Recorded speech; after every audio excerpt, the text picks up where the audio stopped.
We can jump into it whenever you're ready, man. Great, ready. Let's go.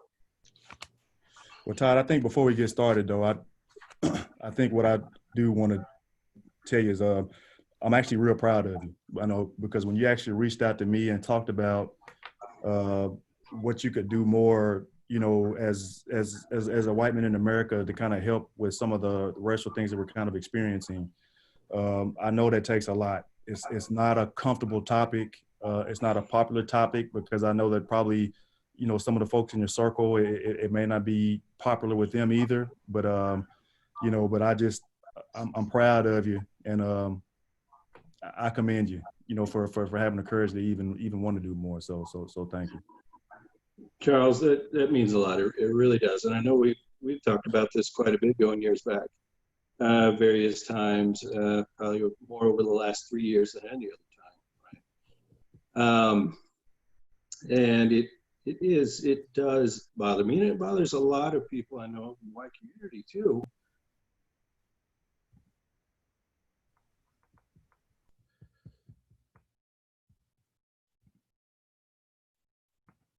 Todd, I think I've accidentally put you on mute. Can you come off of mute real quick, Todd?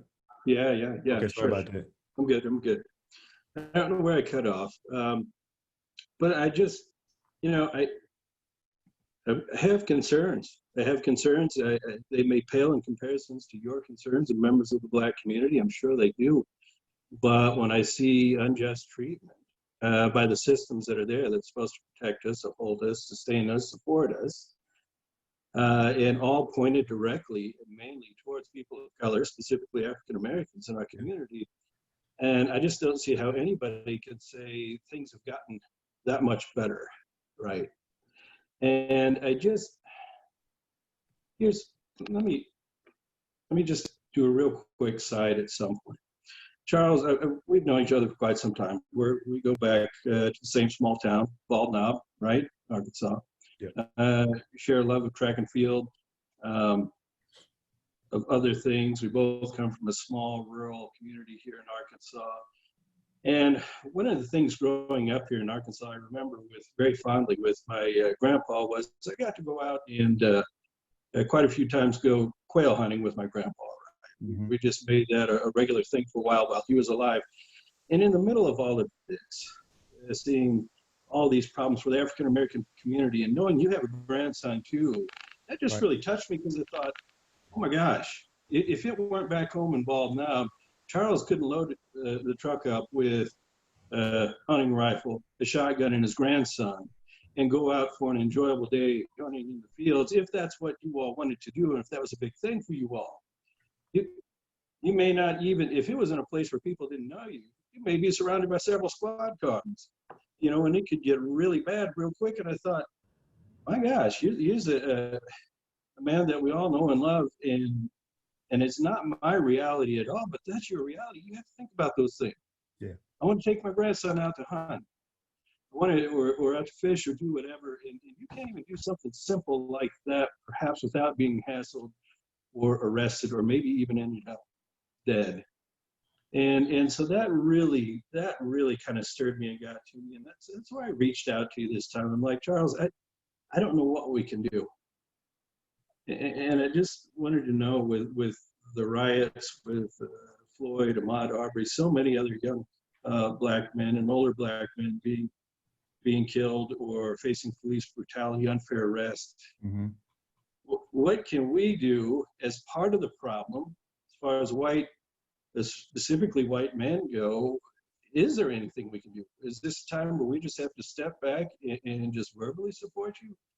Absolutely not. And I would tell you there are some things that you can do as a white man in America. And again, you know, a lot of this stems, you know, from systemic racism. You know, I think police brutality is just a small component of it. But when you think about, you know, systemic racism, Todd, there are several components that need to be looked at. And I want you to take systemic racism for right now, Todd, and just kind of put that in the parking lot and remind me to come back to that, because that's a very important part of this conversation that I think we need to talk about. But, you know, you mentioned the riots. So I think that's probably a good place to start. You know, so what you're seeing right now is a culmination of anger, for 400 years of oppression. This is not anything that you don't know, Todd. I'm just kind of, restating the obvious. But, Sure. right now, we cannot blame the Black community for being angry, because again, this is a culminating point of things we kind of endured. And I would probably say that if leaders didn't see this coming, then they're probably fooling themselves. When Martin Luther King said, that a riot is the language of the unheard, he by no means was advocating violence, in any sense of the word. But what he was doing was he was being pretty progressive and pretty predictable about what you would see if these crucial conversations don't take place.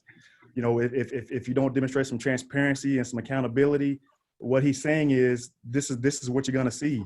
And while the First Amendment protects us, and gives us the right to protest, I know that we do have some lawful consequences for when protests turn into riots and looting. But this is what you're going to see. Right now I know the lines are blurred. You can't really tell, who's protesting peacefully, who's being an antagonist, who's looting, who has, a different agenda for what they're trying to accomplish.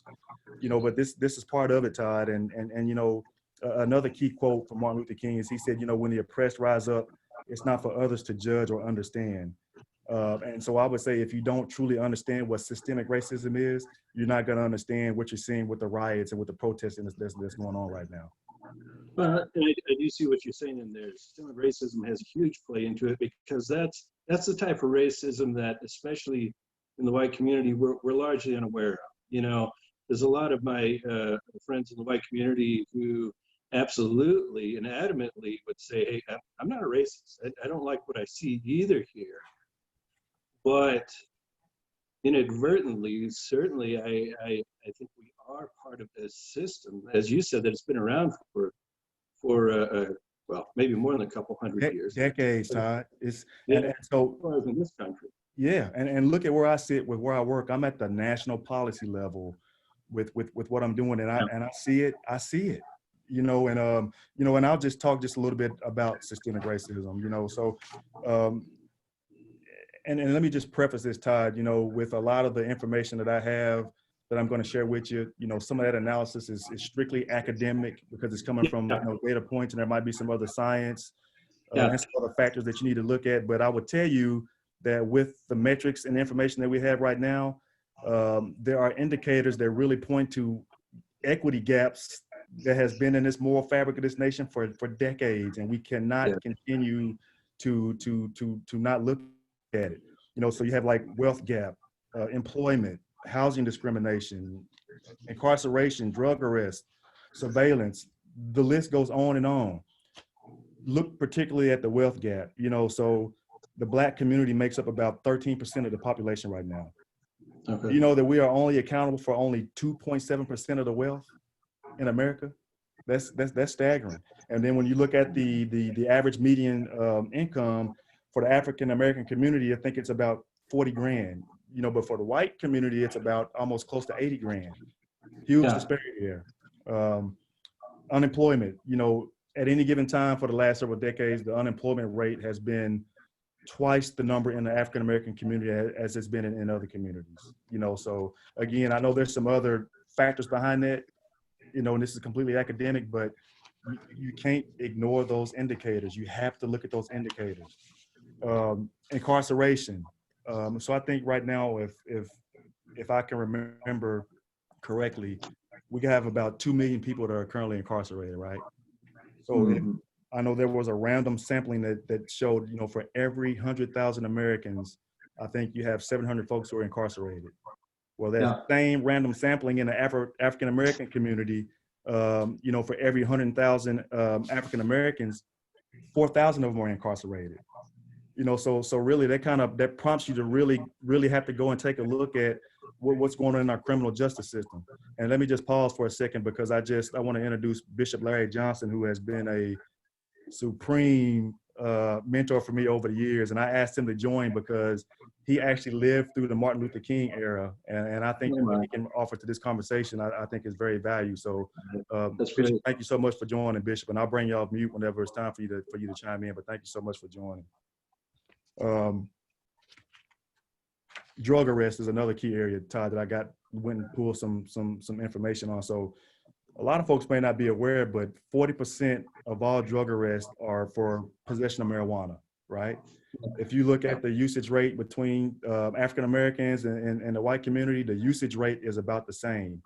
But based off of the data that we see, you know, African Americans are over 3 times more likely to be arrested for marijuana possession.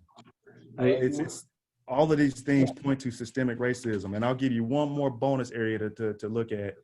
All right. So if you think back in the early 80s when the crack epidemic hit the streets, right, in the late 80s, you know, somebody convicted for possessing 1 gram of crack, you know, as opposed to somebody possessing, you know, powder cocaine, you will receive about 100 times the sentence length from possessing cocaine. That is, it's crazy because there's not even a significant chemical difference in those 2 drugs. Right. You see what I mean? So, but there is a very disproportionate impact on African Americans because if you look at the cost of the drug, the way it's manufactured, the way that it's distributed, you know, it's more accessible to African Americans. And if you go back and look at that act that was created, it makes it look like those things were targeted towards the African American community or minorities. Now, I do know that there was a law in 2010 that kind of rectified, you know, some of those disparities, but there's disparities still exist. We still got a lot of work to do. Can I speak to that disparity, especially within the prison system? Yep. Let me address that because, as you know, a lot of people might not know, I worked within the prison system for about 10 years. Various jobs, but mainly that time was spent within the substance abuse programs, therapeutic community programs. Some of that was spent as an institutional parole officer as well, so I did get to see these records. I did get to see the time given, and I can speak directly to that disparity between African Americans, other people of color, and whites, as opposed to the harshness of the sentences they were given. Often maximum sentences given to African Americans, whereas for the same possession, for the same amount, the similar charges, was a lot more lenient on a lot of the whites entering the prison system. And I recognize that a lot in the South, and even back then, I was kind of scratching my head saying, well, this isn't right. It seems very targeted to me, and obviously very unjust and very unfair. So I can, at least personally, verify what you're saying there. I know some of those figures in fact you're quoting, because that was my job for a long time, as substance abuse therapist, and so I had to know what was going on in the larger community as well. So I'm glad that you brought that up. Yeah, but and I would also say, you know, when you look at what's going on with the police brutality, Todd, that is just a symptom as a part of the larger illness, you know, that we're looking at. So when I tell you that African Americans have a right to be angry right now, we have a right to be angry. There's just so much that has gone into this. 100%. I see a lot of some of my friends in the white community comment, hey, I understand that they're angry and protesting, but why the rioting? You know, why the tearing things down? And I, as what you just said, I try to address it as, you know, I just see this as a symptom of a large problem in society. Do you care to address that? Because that is a question I see most often. Why are people rioting in the way that they are instead of just sticking with peaceful protests? Todd, we tried peaceful protests, and I'm gonna speak my part, and I'm gonna give Bishop and Stacey a chance to chime in on this one. So, you know, so go back and look at, we'll take Colin Kaepernick as a prime example. Yes. So a lot of folks, you know, they scrutinized Colin Kaepernick and they said that he was disrespecting the flag. Well, no, he wasn't disrespecting the flag. And as a matter of fact, what a lot of folks probably don't know is before Colin Kaepernick chose to take the approach that he took, he actually consulted with a white retired service member. And he was advised that his best approach for this would be kneeling. But a lot of folks may not realize that. So when Colin Kaepernick chose, you know, to protest the way that he did, you know, he looked at police brutality because he knows that was a component of systemic racism. So a lot of folks are saying, okay, well, why did he choose to kneel with the flag? Well, a lot of folks also don't know about the third verse in the Star Spangled Banner. The third verse in the Star Spangled Banner is very offensive to African Americans, because if you go and you really read that verse, it talks about celebrating, you know, killing African Americans. So he was very strategic in his approach. You know, this wasn't something he just said, hey, I'm going to do this to make folks mad and disrespect the flag. He did his research. He consulted with folks, and he had a systemic approach with how he wanted to launch a peaceful protest. Yeah. And again, I'll take you back to that quote by Martin Luther King: "A riot is the language of the unheard." So if folks don't want to listen, this is what they're going to get. But Todd, before I go on, let me give Bishop and Stacey a chance to chime in. And I'll you bet. With Bishop. Bishop, you might have to come off mute if you want to jump in, Bishop. Absolutely. And I'll see if I can get him off of mute real quick too. All right. Okay, there you go. Wait.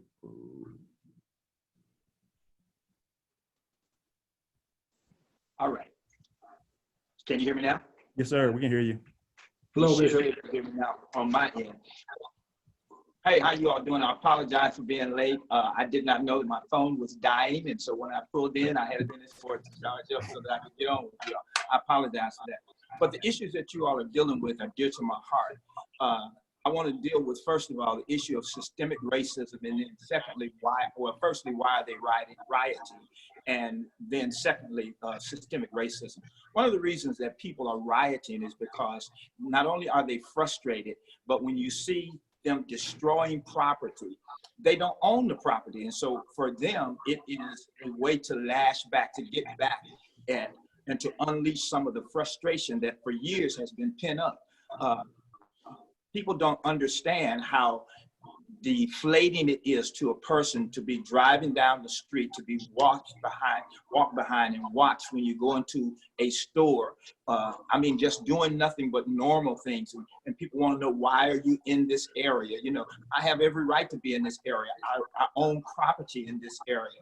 I am a taxpayer. You know, I have freedoms just like everyone else. And the problem is that when those freedoms are denied over and over and over again for generations, there are many African Americans that today, even though we're free and we're not experiencing the level of racism that has been experienced in the past, many of us have people in our lineage, our grandfathers that were lynched and murdered, you know, came up missing and different things like that. So we're still trying to deal with a lot of the trauma and the drama that we experience on a daily basis. It's not something that occurs every once in a while when someone is murdered unjustly and is caught on camera.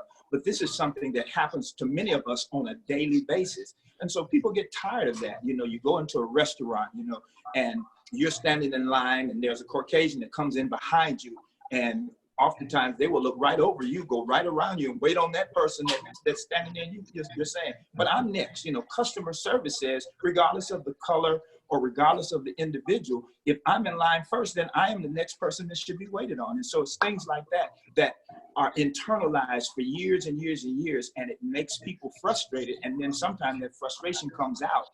And it comes out because the nonviolent protests are not working. And then when there are just a few, because you notice that the majority of the people that are there protesting are nonviolent. They're there for the right reason. Right. But it only takes one or two to make the issue change and make the situation change drastically. Mm-hmm. And the second thing that I want to address real quickly is systemic racism.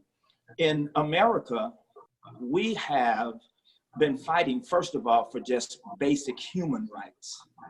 And when the chattel slaves were brought over here into a system that they were brought in chains. So, you know, it has been the mindset of the majority population to incarcerate African Americans since the beginning of the American society. And then after we kind of got to the point where we got to human rights, then we started fighting for civil rights, you know, and civil rights are just me being able to get a job, me being able to take care of my family, me being able to go to school and get an education that's on par with the education that others are receiving. That's just a civil right. And so now we're talking about equal rights. You know, I want everything that everyone else is afforded the opportunity to get, not based on color. And so we've been fighting since the inception of this nation. And it's frustrating. And when you see the white privilege and you see the injustice of our society, again, I talk about incarceration more than just imprisonment. Incarceration begins for an African American oftentimes when they're put on probation, when they're followed in the street, when they're pulled over for driving while black. You know, when you get a record and can't get it expunged, as Dr. Barber was talking about earlier, you know, the disparities between the sentencing once they're in the system and being on probation longer, receiving longer sentences, not having good lawyers, having the judge that is against you, and there's not unfair juries. So all the way through the system, the systemic racism keeps the African American down, and he doesn't have to be incarcerated, imprisoned to be incarcerated, because they're on parole, they're on probation longer and more often than any other segment of our society. Yeah, that's a great point. Very good point. Thank you for that input, Bishop. Todd, if you don't mind, I want to give Stacey, and Stacey, I'm not sure if I introduced you to everybody, but Stacey is the former chief of security for President Obama, and he also supported President Bush. And Stacey, thank you for joining. Do you have anything you want to add to? Sure. I think that listening to yourself as well as the bishop, I think that what's important is that we understand what Todd said earlier about what can be done. Mm-hmm. I think when you say what can be done, we talk about systemic racism, we talk about that quite a bit, but we don't talk about what can be done, or how do we achieve equality, fairness, and how do we get rid of the injustices that the bishop just talked about. Yeah. So in my opinion, I think that America has to start investing in all Americans, black, white, or whatever, in the inner cities where we see less fortunate black kids growing up. Mm-hmm. They have a sense of hopelessness because industrialization is not taking place in the ghettos. So when we say we're going to protest and it turns to a riot, here you have this young man or this young woman who is at a protest because of an injustice. And then they see an opportunity because of being in poverty for so long. So the focus changes from the actual reason that you're there to fulfill that desire of not having those things that are not in the inner city communities. Yeah. We don't build houses in the inner cities. We don't build grocery stores, laundromat. We don't make them available to inner city kids. So you can't teach middle class values or give a perception that you can middle class standards when it's not available in the inner city. They go to schools that don't have the best teachers, or teachers that are in the school are struggling to get through to these kids. You know, you get through to one or two of them, but what about the majority? And so it goes to, hey, my race, because of this, we have to figure out how to create equality and get rid of the perception that you can't make it in America unless you're white. I think that, I'll give you an example. My daughter went to the University of Delaware. She wanted to study medicine. When she got to the University of Maryland, of the University of Delaware, she would call me and say, "Daddy, they're following me around campus. How come?" Right. They asked me, why do I bought my daughter for her 18th birthday a red Camaro, you know? So she said, they're asking me why or how come? Well, I made certain that the chief of police on that campus knew who I was because I would take down Vice President Biden to the University of Delaware because he lived in Dover. So when I introduced him to myself, my daughter started being accepted. Yeah. But she wasn't being. There were 2% of the students that were Black, and that consisted of the minority students. So, you know, going into that environment was different from her coming from her home to Delaware. So her perception of, hey, I now have to feel a certain way. And I would always tell her, you know, you can stand up for yourself. You can, as long as you're not disrespecting or presenting yourself in a negative light, you'll be okay. But had she come from another environment where aggressiveness or whatever the case may be, I'm sure would have been different for her. But I told her, when they follow you around the station, wait, why you follow me? And say it loud. Yeah. You know, is there a problem with what I'm doing?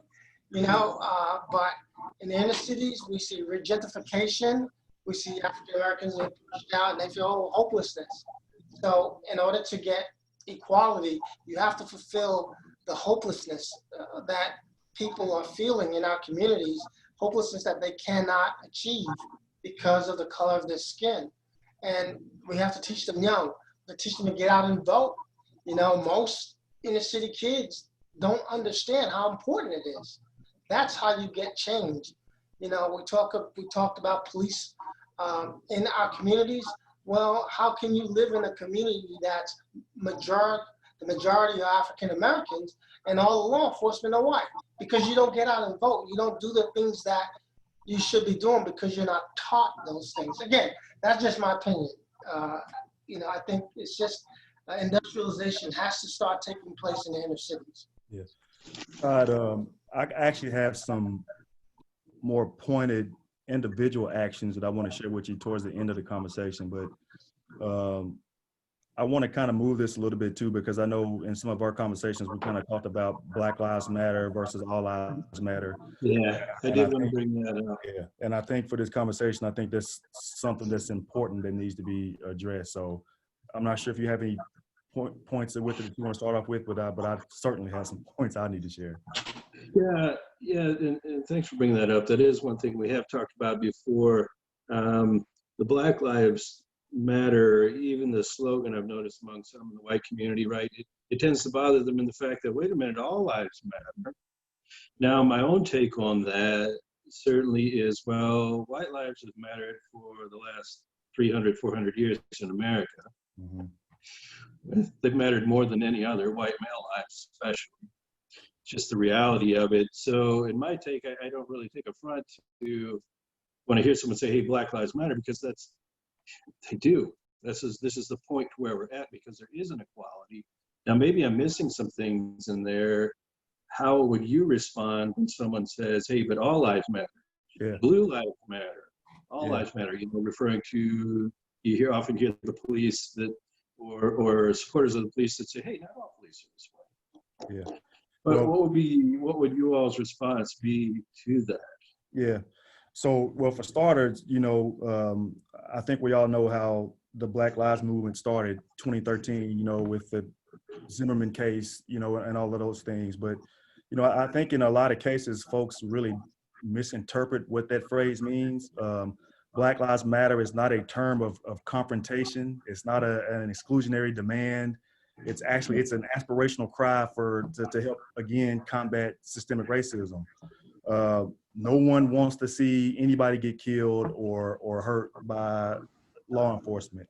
But again, statistics show that with the arrest between African Americans and other races, we're twice as likely to be killed or harmed by law enforcement. That's in the data. It's a proven fact. It's in the data. And, you know, so when you look at those, so let's look at the scales of justice. The scales of justice are supposed to represent a balance between an individual and the needs of society, you know, truth and justice. Mm-hmm. But when you only have one part of America who can put all of their truths, all of the needs in the scales of justice, it's never going to be balanced. You know, and so, you know, when I'm looking at that and folks ask me, you know, well, Chuck, how would you respond when somebody approaches you and they say, you know, well, all lives matter? You know, I'm gonna look them square in the eye and I'm gonna say, you know what, you're absolutely right. We have equity gaps in this, you know, that's been woven into this moral fabric for a very long time. The Black community, we can't do it by ourselves. You know, we need you all to free us from our fears and allow us to be able to hope without hoping against hope. You know, and so if all lives matter, show me that all lives matter, and don't just do it through sound bites. I want you to do it through action. And, you know, and in my opinion, I think the phrase all lives matter, it almost comes across as a gaslighting tactic. You know, don't try to get me to kind of question my reality, you know, as a victim, you know, to kind of gain position in this situation. But, you know, it's, again, it shouldn't be looked at as a term of confrontation. It's just a cry for equality. That's what Black Lives Matter really means. Okay. What would you, Bishop, could you answer that as well? I'd be glad to. One of the major problems in our society is we are not getting our point across. And so saying that Black Lives Matter does not negate the fact that all lives matter. But we're trying to get the majority population to understand that Black lives matter as much as any other life. I heard a great analogy the other day. And the analogy was, if a house is on fire in a neighborhood and the firemen come in and they're saying, all the houses matter. Yes, all the houses matter, but right now the focus needs to be on the one that's on fire. And so Black Lives Matter is trying to focus on the fact that African Americans make up about 15–16% of the total population, but we are incarcerated at a majority of over 40–50%. We are oftentimes victimized, and there's no recourse for the African American. And so when you're talking about the majority of individuals that are murdered at the hands of police officers, when police officers' job is to serve and to protect, then one of the things that is very, very difficult for you to explain to that mother is, why did this individual, for a misdemeanor, something that was not even probably a felony, and in the time of COVID-19, many people are not even going to jail for this. You know, they're being issued a citation. Why does this individual blatantly lose his life for, you know, what is considered to be a petty crime in our society? And what we're saying is that life mattered, that was somebody's son, that was somebody's husband, somebody's father, somebody's relative. That life mattered. And it mattered not just to African Americans, but it has to begin to matter to all Americans. Yeah, yes. Definitely agree with you on that. I appreciate it. And just to say one other thing very quickly, what I think is actually happening is that society, much like in the 60s, is now starting to see, you know, when you see protests all over the nation and all over the world. I think they were protesting in London concerning Brother Floyd's life being snuffed out like that. And so people are beginning to see, but as my brother stated a minute ago, I think it's vitally important that we focus on solutions and not so much on either our history or our present reality. What are we going to do to change the mindset so that the playing field is leveled? Because right now, African Americans are so far behind that we really need to focus more on getting the playing field where it's level. Yeah. And that's not to give African Americans an advantage. It's just to make it even an equal starting point. Exactly.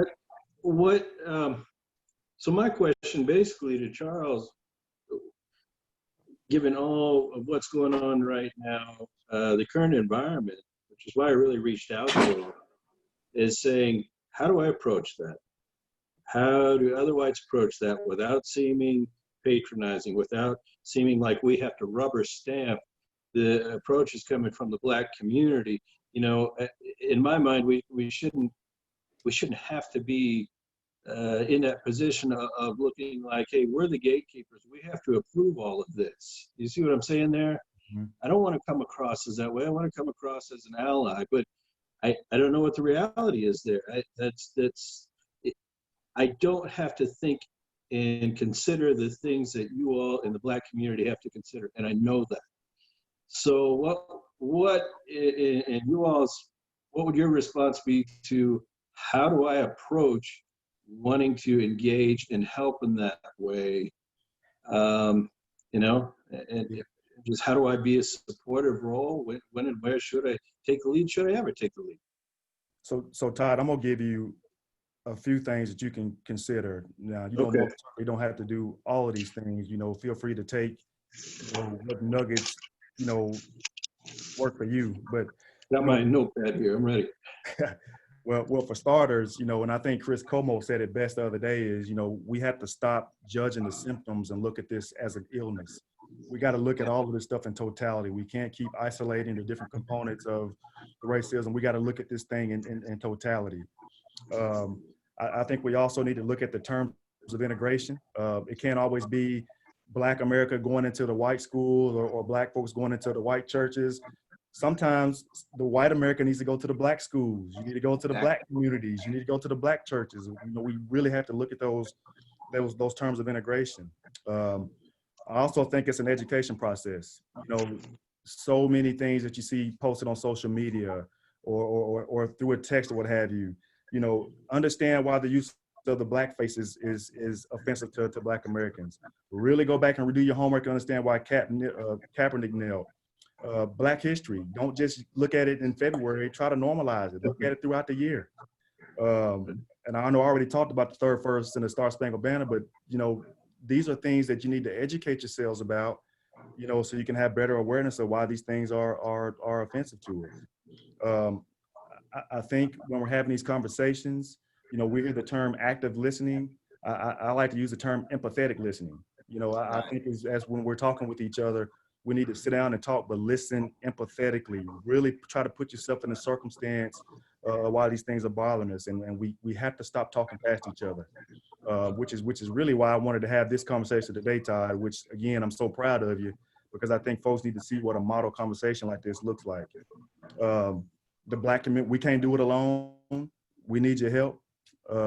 We need you guys to free us from our fears, and you guys need us to free you from your guilt. But we got to do it together. It has to be in lockstep. We cannot do it alone. Bishop hit it right on the nose when he said, we can't influence everybody, but we can start to work on those systems that support racism, policies for housing, education, the unemployment framework. We can most certainly look at those components that impact it. And then I think lastly, hold folks accountable. When you see folks that are kind of stepping out of line with making like inappropriate posts or making any kind of appropriate comments, let them know they're out of line. I think that just kind of goes hand in hand with you being present, like how you're doing now. Just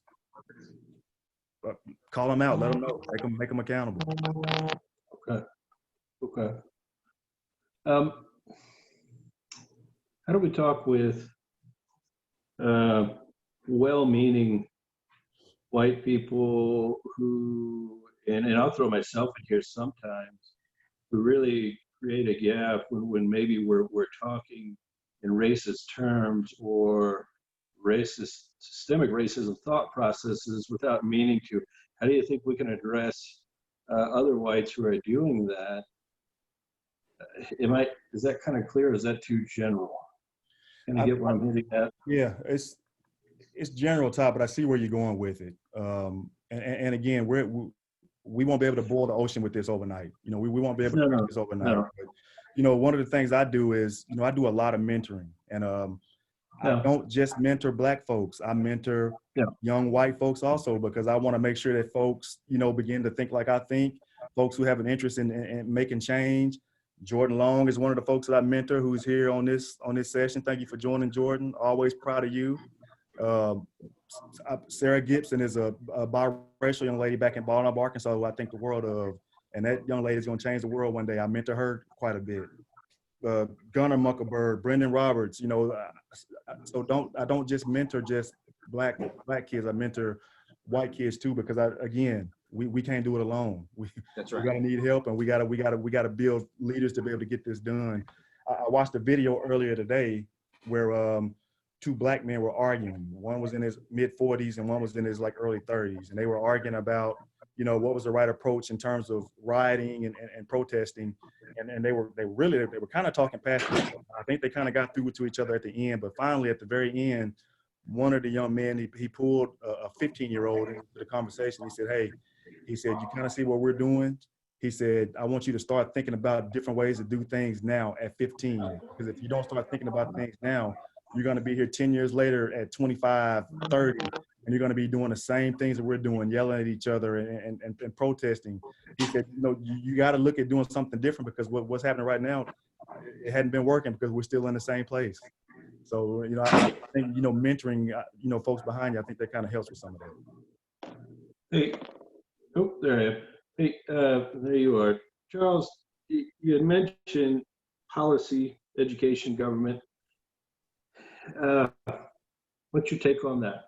What when you're talking about those things, I'm sure you have some specifics in mind.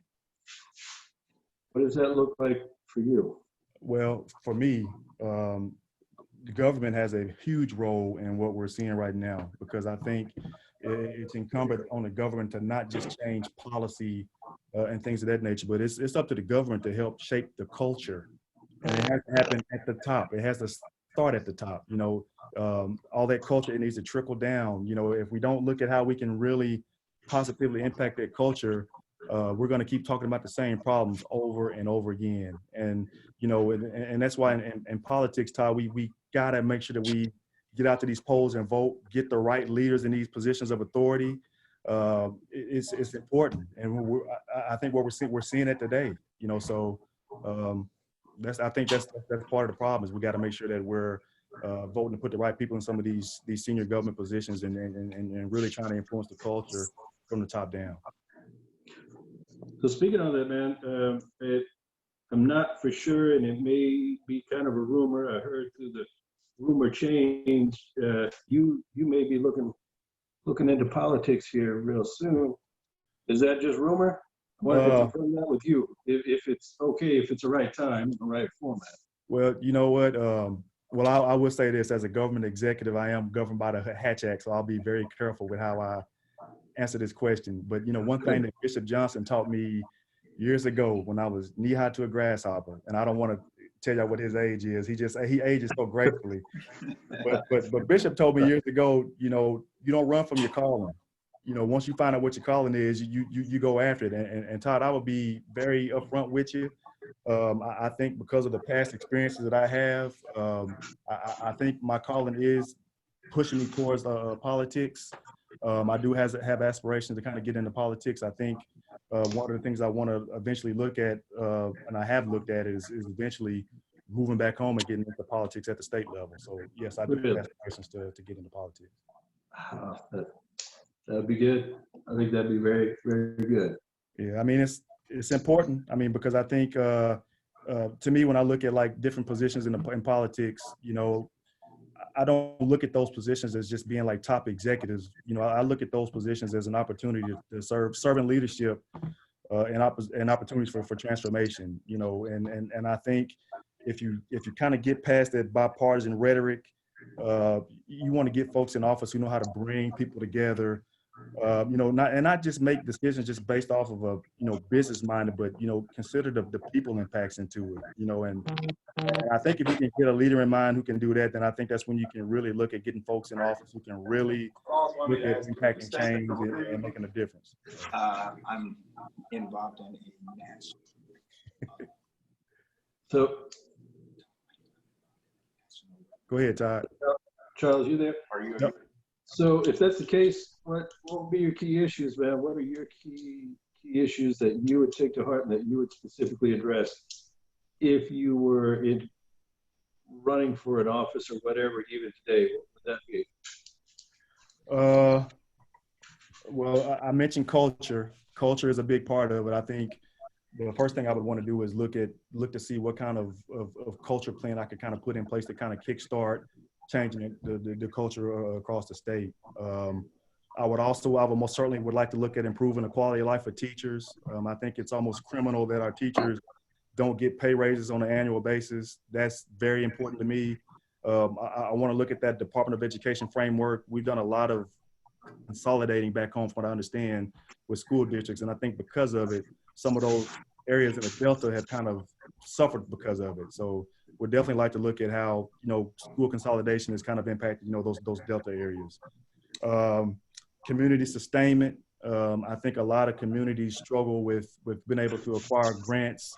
So I would like to see how we can kind of develop, self-sustaining capabilities for communities, maybe even incentivize how they combine and consolidate resources to kind of help one another. And transparency. I think overall, just putting together like a strong framework to kind of improve transparency, in what we do.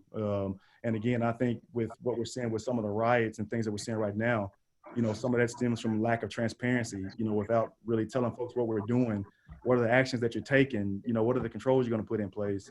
I think transparency, it just kind of helps at all levels. So just off the cuff, Ty, those are some things that are kind of like resident on my mind. All right. I've noticed a few questions flashing across here. Would now be a good time to address some of those. I know I invited Brittany McGinley. She's development and engagement manager, fundraiser, community development in the urban Kansas City area, to mainly work on getting qualified and diverse workforce teachers within the urban area of Kansas City. And I think she had some questions on the education. Sure. Do you have those? Does Mariam have those?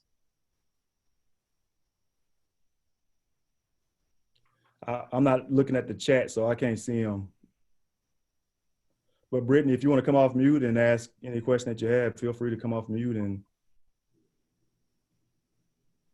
Hi. I didn't submit any questions. I did Sorry. submit a comment. That's okay, Todd.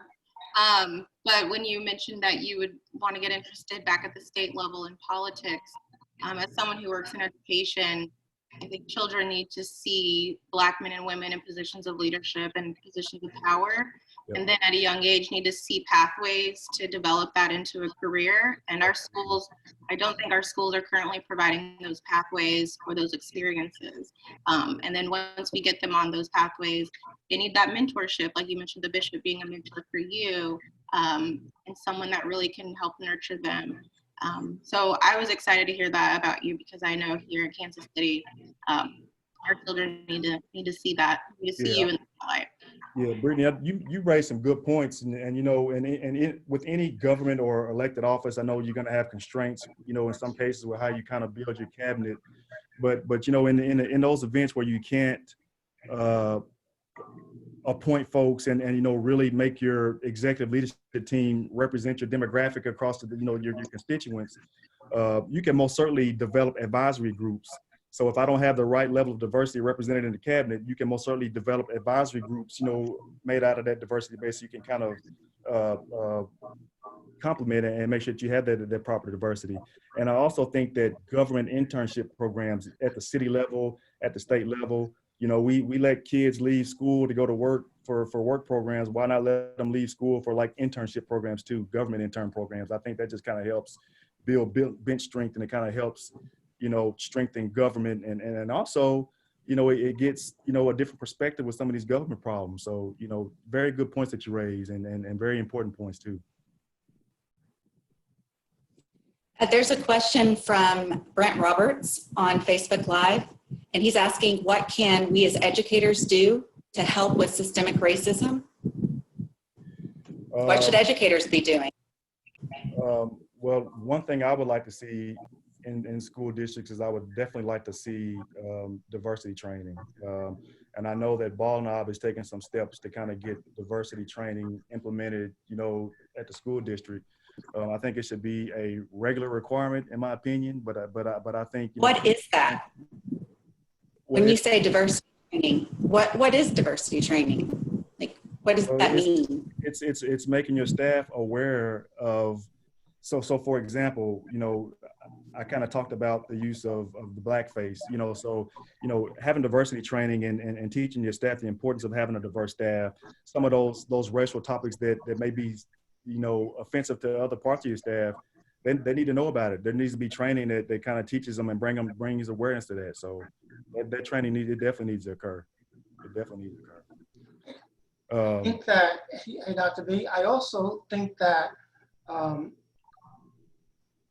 exposing kids to African American history in the schools at a younger age. Yes. I teach African American history at the University of Maryland, and I am always surprised at my students when they come back and tell me, hey, this is the first time I've had an African American history course. So I think that we can enhance knowledge about what African Americans have gone through in America, especially in places in the South where the culture is a little bit different than that in the North. Yeah. I know I was surprised when I went to a CSE with Dr. Barber and I saw the typical train tracks that separated the black side of town from the white side of town. Those were different, and I hadn't been in the South like that for many, many, many, many years. So I think exposing them, and I had an opportunity to talk to a lot of the students, and talking to them and sharing my story with them of growing up poor and how meeting people who are white as well as black who helped me to understand things a lot better than I had perceived. We have to teach them that their perception today is not going to be their perception tomorrow. They have the ability to change, and change comes through knowledge, exposure, and showing you the way, and then being able to answer their questions as well. And not just during Black History Month. And not just, I mean, who knows who the banjo? I had a student, he surprised me when he told me about the banjo, that an African American is who actually invented that instrument and what it was used for. So I challenged my students a lot with researching, and it's not just for me to broaden my horizon, it's to broaden their horizon as well. And I'm looking at a lot of the chat. We all focus on how education is different in our communities. It is, but it depends on what school you go to, what community you live in. It determines how you're going to view things when you become an adult. If you don't get the exposure at an early age, you're going to figure it out on your own. And if you're figuring things out on your own, we are left to our own vices, I think. Yep. No, good point, Stacey. There's another question from the Facebook Live chat from Maria Grayson. And I'm going to put my own spin on this question because I experienced this too and have this question. What would you tell white people who are attempting to have difficult conversations with other white people who are misguided, thinking differently, behaving in ways that are antisocial, that are racist, that don't work for community? And these are hard conversations to have. We all need brick walls. What are we supposed to do? It's not a comfortable way. And how do we keep on with these conversations or shift these conversations so that they do move forward? Well, I think for starters, again, we have to understand we won't change everybody.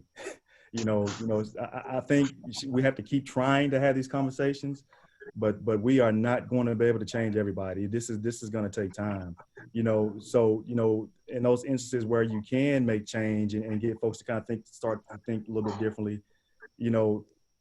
thank you. But in those events where you cannot get to the point where you just can't have those conversations, shift your energy to the system, focusing on those things where you can impact the system that kind of supports systemic racism. But this is going to be a marathon. It's not going to be a sprint. Bishop, want to jump in? Oh. Sorry? Bishop. Yes, I think there are two really important points. If you feel that it's difficult to have this conversation, Caucasian with Caucasian, then think of the difficulty that we're having trying to have the conversation across color lines where people have this mindset that, you know, they deserve and we don't deserve. So I think one of the things is we have to change our curriculum, because when we're talking about education, education is based on access to the information as well as the information that is taught. We're going to have equal funding for our schools. We're going to have diversity taught. You know, she asked about diversity, and you mentioned blackface, but it's so much more than blackface. We have to teach history. We have to teach the result of history, and we have to break down these economic, educational barriers that society has raised that keep the issue of racism and systemic racism in place. Yep. Education is important, and these conversations, when you hear someone say something that is offensive, you have to address that, and you have to address it in a manner that says, that's not only offensive to my brother of color, but it's also offensive to me, because that is another human being. And if we don't begin to retrain the people that we have conversations and contact with, then we will not move the needle at all. And so that conversation needs to be had, even if we don't feel like we win the conversation. It's still important to have the conversation, because when people get comfortable teaching racism and practicing racism, then what happens is we have a mindset of racism, and it becomes the norm instead of the exception. Can I piggyback off that, what the bishop just said? Be prepared to be uncomfortable, and it's okay. Tell yourself that's okay. You know, we've got to have these conversations that are going to cause us a great deal of uncomfort. Maybe it's even going to cause some separation between us and a friend or a family member for a time, but that doesn't necessarily mean it's a bad thing. Being uncomfortable, that's the zone where, if handled correctly, growth occurs. Yeah. Right? We don't grow, we don't change if we just stay comfortable. And I think, Maria, I know you, and I think you're aware of that, what I'm saying there. But just, I try to tell myself those things when I'm in uncomfortable conversations. It's okay. You get uncomfortable, you stay uncomfortable, and you keep moving forward and try to find that common ground and try to move the conversation in a positive direction. But with what Charles was just saying too, sometimes through our action, I think we just find that wisdom of when we just need to drop a conversation and move on. And that's okay too. Yep. It's, we're gonna make mistakes. Yep. We're not gonna do this perfectly, but if we keep trying, I think things will get better, I hope. So Todd. Yeah, go ahead. Got it. I was just going to say we're approaching 1 hour now, which that's a lot for many of us, and it's a good time to wrap it up. And any final words? Yeah, I just want to say, you know, this was a great conversation. I think it was a conversation that needed to be had, and I think it's my hope that this serves as a model to others that, you know, conversations like these can be had in a very civil way. Todd, I know this was not easy for you. I could even tell by your body language during the conversation that this made you a little bit uncomfortable. But I do want to tell you, you know, in front of this group and in front of everybody who's watching this live, though, I'm real proud of you. And you know, I kind of shared with you right before we started, you know, that because of my position, I'm actually equivalent to a 2-star general, and I actually have my own coin that I give out, and I don't give these out a lot. You know, I give these out when folks really demonstrate, you know, a level of leadership and demonstrate certain principles. You know, I very rarely hand these out, and so one of these has your name on it. So the next time for you taking a stand and doing what you're doing, I do want to present you with one of these the next time that I'm in. I'm real proud of you, and thank you for being a leader and taking a stand for a very, very, very tough topic. Charles, man, I appreciate that. I really, really do. I would treasure something like that. It means a lot to me. Yeah. I am uncomfortable, but that's okay. And I'm glad you recommended that we take some of these conversations live. Yeah. I think it moves to hopefully get some ideas out there, maybe affect more change than just us two talking, right? Yeah, sure, I'd be a lot more comfortable just laid back, just just kind of chatting back and forth and throwing ideas off each other. So I appreciate you moving this more into a public format. Yep, absolutely. Thanks. Thank you so much for that coin, man. My gosh, I never expected anything like that. So the history behind those challenge coins, Todd, is, you know, in the military, like if a colonel gave you a coin and you're at a bar or something, you're out in public and somebody comes up and say, hey, well, here's my challenge coin. Well, if your coin is higher than the person whose coin they gave you, then they have to buy you dinner or buy you a drink. So Oh, okay. you won't run into too many people back home in Arkansas who outrank a 2-star general. So you should get a lot of free drinks and a lot of free meals, you know, when I give you the coin. So. Oh, free meals. Girls, I don't eat any more free meals. I'm working against that one. I appreciate it. Thank everybody who joined in and tuned in. I hope this was a helpful dialogue for everybody. And who knows, maybe we might do something again like this real soon, because this is not a topic that's going away anytime soon. So Bishop and Stacey, everybody, thank you guys all for joining. And yeah, thanks so much. Yep. Thank you for the invitation, Dr. Barber. Yes, sir. All right. Thank you for the invitation. Take care, everyone. Right. Thanks, y'all.